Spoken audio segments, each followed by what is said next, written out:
இங்க நிறைய பேரு தமிழ்நாட்டு மானமே போச்சுன்னு சொல்லிட்டு கதறிட்டு இருக்காங்க. என்னாச்சுன்னா நம்ம கார்த்தி அவங்ககிட்ட லெட்டர் மேட்டர் கேட்டிருந்தாங்களா, அந்த லெட்டர் மேட்டருக்கு பவன் கல்யாண் ரிப்ளை கொடுத்திருந்தாரா, அந்த ரிப்ளை கொடுத்ததுக்கு நம்ம கார்த்தி அவருக்கு மன்னிப்பு கேட்டிருந்தாரா, அதனால நம்ம தமிழ்நாட்டு மானமே கப்பலை ஏறி போச்சு அப்படின்னு சொல்லிட்டு பேசிட்டு இருக்காங்க. என்ன பொறுத்த வரைக்கும் கார்த்தியை பார்த்தீங்கன்னா நம்ம தமிழ்நாட்டு ஆளே கிடையாது. அவர் ஏற்கனவே தெலுங்கு தான். తమిళ్ ఆడియన్స్ ఎక్కువ ఇష్టమా తెలుగు ఆడియన్స్ ఎక్కువ ఇష్టమా? డెఫినెట్‌గా తెలుగు ఆడియన్స్ అండి.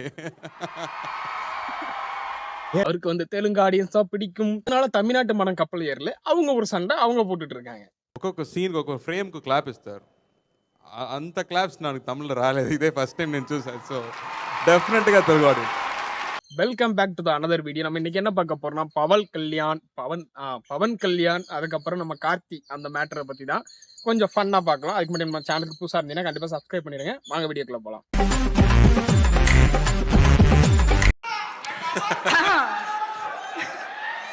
లడ్డు కావాలా నాయనా? ఇంకో లడ్డు కావాలా నాయనా? ఇప్పుడు లడ్డు గురించి మాట్లాడకూడదు, సెన్సిటివ్ టాపిక్, మనకు వద్దు అది. அதாவது என்ன நடந்திருக்குன்னா காய்ஸ், மெய்யழகன் அப்படின்னு சொல்ற ஒரு படம் வந்து நம்ம அரண்சாமியும் அதுக்கப்புறம் கார்த்தி அவர்களும் வந்து நடிச்சிருக்காங்க. அந்த படத்து ப்ரொமோஷனுக்காக அங்க போயிருந்தாங்க. அந்த ஆடியன்ஸ்க்கு போய் சேரணும்ல. ஏற்கனவே சிறுத்தை படத்துல இருந்து அவருக்கு தெலுங்கு ஆடியன்ஸ் தானே அவருக்கு ரொம்ப முக்கியம். அதனால அங்க வந்து ப்ரொமோஷனுக்காக போயிருந்தாரு.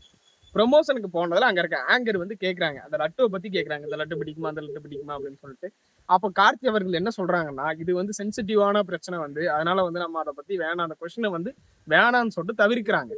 அப்ப அந்த ஆங்கர் மேலதான் தப்பு இருக்கா அப்படின்னு கேட்டீங்கன்னா ஆமா இருக்கு. ஏன்னா அந்த ஆங்கர் தான் இப்ப நடக்கிற பிரச்சனையை வச்சு அந்த பிரச்சனையை ஒரு சினிமா நடிகர்கிட்ட கேட்கறாங்க. మీరు లడ్డు మీద జోక్లు వేస్తున్నారు. నేను ఒక సినిమా ఫంక్షన్లో కూడా చూశాను. Laddu is a sensitive issue అని. Don't you ever say that. Don't you ever try dare to say that please. I respect you as actors, but when it comes to Sanatana Dharma please. இதனால என்ன ஆகுதுன்னா ட்ரிகர் ஆகி நம்ம பவன் கல்யாணம் சினிமா நடிகர் தானே, அவர் தானே இப்ப டெப்டி சிஎம் இருக்காரு. அதனால அவர் என்ன கேட்கிறாருன்னா, இது வந்து சென்சிட்டிவான ப்ராப்ளம் கிடையாது, இதை பத்தி எல்லாருமே வாயை திறந்து பேசணும்னு சொன்ன உடனே நம்ம கார்த்தி அவர்கள் மண்டிட்டு அவர்கள் என்ன சொல்றாங்கன்னா, நம்ம ட்விட்டர்ல வந்து ஒரு பதிவை போடுறாங்க, இந்த மாதிரி நான் வந்து நம்ம ரொம்ப பக்தி உள்ளவன். அதனால வந்து அவர் என்ன பண்ணிட்டாருன்னா ஒரு மன்னிப்பை கேட்டுட்டார், சாரி அப்படின்னு சொல்லிட்டு கேட்டாரு. இப்ப என்னன்னா இது வந்து மெயினா என்னன்னா, அங்க டெப்டி சிஎம் இருக்கிறது நம்ம பவன் கல்யாண், அவர் ஒரு சினிமா ஆக்டர். இவங்க படம் அங்க ரிலீஸ் ஆகாது, அந்த பிசினஸ்க்காக இவங்க வந்து தமிழ்நாடு மானத்தை வந்து அங்க அடகு வச்சுட்டு வந்துட்டாங்க அப்படின்னு சொல்றதுதான் இங்க டாபிக்.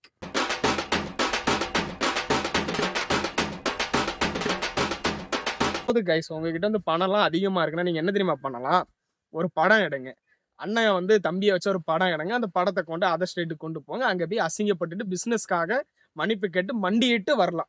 இது 2 பேரோட வேலையா இருக்கும். ஓகேங்களா? நீ கேட்ட ஒவ்வொரு கேள்வி என்ன செருப்பால் அடிச்ச மாதிரி இருக்குடா. ஓகே கைஸ், இப்ப இது வரைக்கும் பேசுனது என்ன சொல்லுவீங்க? கீழே சங்கின்னு சொல்ல ஆரம்பிச்சிருவீங்களா? இப்ப அடுத்த கதை பவன் கல்யாண் அவர்களுக்கு வருவோமா? பவன் கல்யாண் அவர்கள் யாருன்னு பாத்தீங்கன்னா, அங்க இருக்கிற டெப்டி சிஎம் தானே தெரியும் உங்களுக்கு. ஆனா அதுக்கு முன்னாடி அவருக்கு ஒரு அடைமொழி இருக்கு. அடைமொழின்னா பட்ட பேர் இருக்கு. அது என்னன்னு தெரியுமா? Power star. அவர் தாங்க பவர் ஸ்டாரு. உங்க ஊர் பவர் ஸ்டாரா? எங்க ஊர பவர் ஸ்டாரா நாங்களாம் சிரிப்போம். இவர் உண்மையான பவர் ஸ்டாருங்க. Deputy chief minister. டெபுட்டி சிஎம்மா அவரே சொல்லிட்டாரா? இதுதான் நடந்திருக்குன்னு பார்க்க போனா, பிரகாஷ் ராஜ் அவர்களுக்கும் அங்கேயும் ஒரு வாக்கிய தகராறு விழுந்திருக்கு. அந்த வாக்கிய தகராறு அவர் வந்து ஷூட்டிங்ல இருக்கிற அந்த ஷூட்டிங் முடிச்சுட்டு வந்து நான் இங்க வந்து தீர்த்து வைக்கிறேன் அப்படின்னு சொல்லிட்டு அவரும் சொல்லியிருக்காரு. இப்ப எல்லாரும் என்ன சொல்றாங்கன்னா, அந்த லட்டு சப்ளை பண்றது யாரு, அந்த லட்டுக்கு அந்த அந்த மேனேஜ்மெண்ட் என்ன பண்ணிட்டு இருந்துச்சு, அந்த மேனேஜ்மெண்ட் மொத்தமா தூக்கி போட்டு வேற மேனேஜ்மெண்ட் வைக்க வேண்டியதானே அப்படின்னு சொல்லிட்டு நிறைய பேர் கேட்டுட்டு இருக்கிறாங்க. ஆனா அது நியாயமான கருத்தா தான் என்ன பொறுத்த வரைக்கும் தெரியுது. ஆனா அதே பொறுத்த வரைக்கும் எடுத்துக்கிட்டோம்னா, அவங்க வந்து ஹோமம் அந்த இதெல்லாம் வளர்க்குறாங்க. அது வந்து அந்த கோயிலுக்கு அசுத்தமாயிடுச்சு அப்படின்னு சொல்லிட்டு பண்றாங்க. நம்ம அதுலயும் தலையிடக்கூடாது. ஆனா அதுக்கு தகுந்த மாதிரி அதுல ஒரு ஆக்ஷன் எடுக்கணும்னு சொல்றதுதான் என்னோட கருத்தா. இவ்வளவு விவரமா பேசுதே தம்பி யாரு? வந்து பவன் நம்மளுக்கு வந்து இங்க பவர் ஸ்டார் மாதிரி அங்க பவன் கல்யாண் சொல்றோமா, அதுக்கு தகுந்த மாதிரி ஒரு ஆக்ஷன் இருக்கும், அதுக்கு தகுந்த மாதிரி அவருக்கு சாங் இருக்கும், அதுக்கு தகுந்த மாதிரி அவருக்கு ட்ரெஸ்ஸிங் சென்ஸ் இருக்கும், அதுக்கு தகுந்த மாதிரி அவரோட ஆக்ஷன் எல்லாமே இருக்கும்.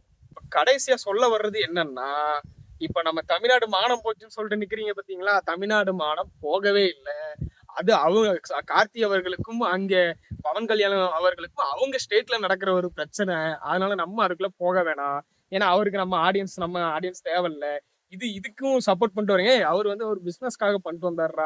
பிசினஸ்க்காக இருந்தாலும் சரி, 10 வருஷத்துக்கு 15 வருஷத்துக்கு பேசுனது இப்பவும் பேசப்படுது பாத்தீங்களா. அதனால வந்து என்ன பொறுத்த வரைக்கும் கார்த்தி அவர்கள் அங்க உள்ளவர் தான், தெலுங்கு ஆடியன்ஸ் பக்கம் உள்ளவர் தான்.